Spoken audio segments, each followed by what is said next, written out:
સુરતના લિંબાયત વિસ્તારમાં એક યુવકની જાહેરમાં તીક્ષ્ણ હથિયાર વડે હત્યા કરવામાં આવી હતી. આ ઘટનાને ભેદ પોલીસે ગણતરીના કલાકોમાં ઉકેલી નાખ્યો છે. સુરતના લિંબાયત વિસ્તારમાં એક યુવકની જાહેરમાં તીક્ષ્ણ હથિયાર વડે હત્યા કરવામાં આવી હતી. આ ઘટનાનો ભેદ પોલીસે ગણતરીના જ કલાકોમાં ઉકેલી નાખ્યો છે અને 2 આરોપીઓની ધરપકડ કરી છે. આ બનાવ લિંબાયત આસ્તિકનગર વિસ્તારમાં આવેલ નિરંકારી કિરાણા જનરલ સ્ટોર પાસે બન્યો હતો. રવિન્દ્ર પાટીલ નામના યુવકનો તેના 2 સાથીઓ દેવીદાસ ઉર્ફે દાદુ સુખદેવ પાટીલ અને સન્ની ઉમેશ હલવાઈ સાથે ઝઘડો થયો હતો.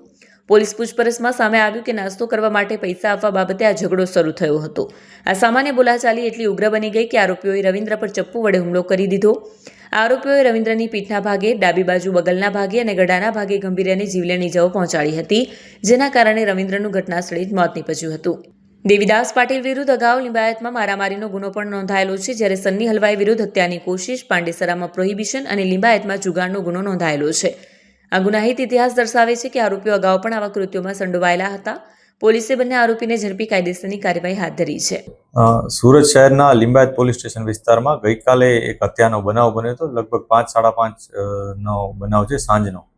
આ ઘટનામાં પોલીસે તરત જ કાર્યવાહી કરી અને એફઆઈઆર નોંધી અને જે આરોપીઓ એને પકડવાની પ્રક્રિયા શરૂ કરી દીધી હતી. એમાં પોલીસના ધ્યાનમાં આવ્યું હતું કે 2 આરોપીઓ આમાં સંડોવાયેલા છે. જે ભોગ બનનાર છે એનું નામ અરુણ પાટીલ છે. આ આરોપી તરીકે 2 વ્યક્તિઓ છે. એકનું નામ દેવીદાસ ઉર્ફે ડેવિડ પાટીલ છે અને બીજાનું નામ સન્ની મોદનવાલ હલવાઈ છે. આ બંને જણાએ થઈ અને ભોગ બનનારની હત્યા નિપજાવી હતી. જે 3 જણા છે એ લોકો એક જગ્યાએ બેસેલા હતા. 1 દિવસ પહેલા 3 વચ્ચે ગાળાગાળી થઈ હતી અને આરોપી અને ભોગ બનનાર આ લોકો વચ્ચે એ વખતે પણ થોડુંક વિવાદ જેવું થયું હતું. ત્યારબાદ ગઈકાલે એ લોકો પોતાને ગલીમાં બેસેલા હતા અને ત્યાં વાતચીત કરતા હતા. આ દરમિયાન પણ થોડાક એ લોકોને અપશબ્દો કદાચ બોલ્યા હશે એ પ્રકારની માહિતી મળી છે.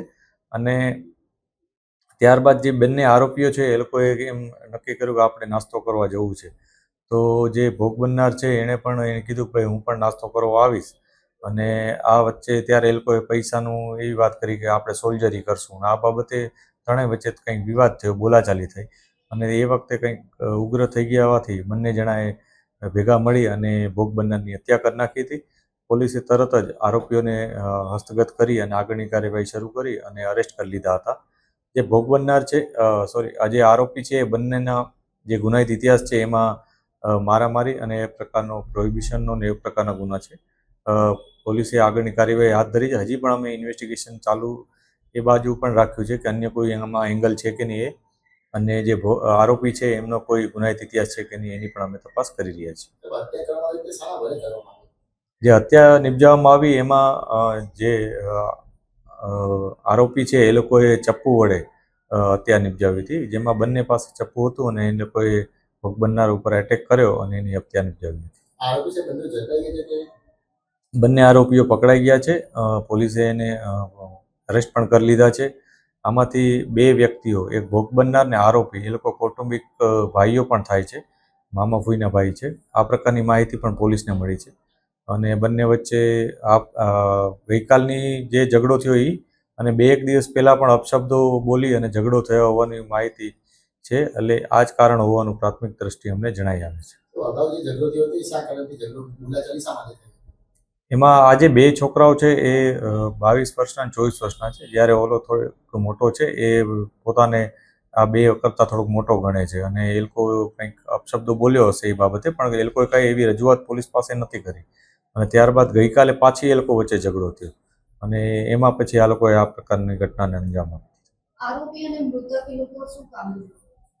જે આરોપી છે એ મજૂરી કામ કરે છે, મૃતક પણ મજૂરી કામ કરતો હતો એ પ્રકારની માહિતી છે.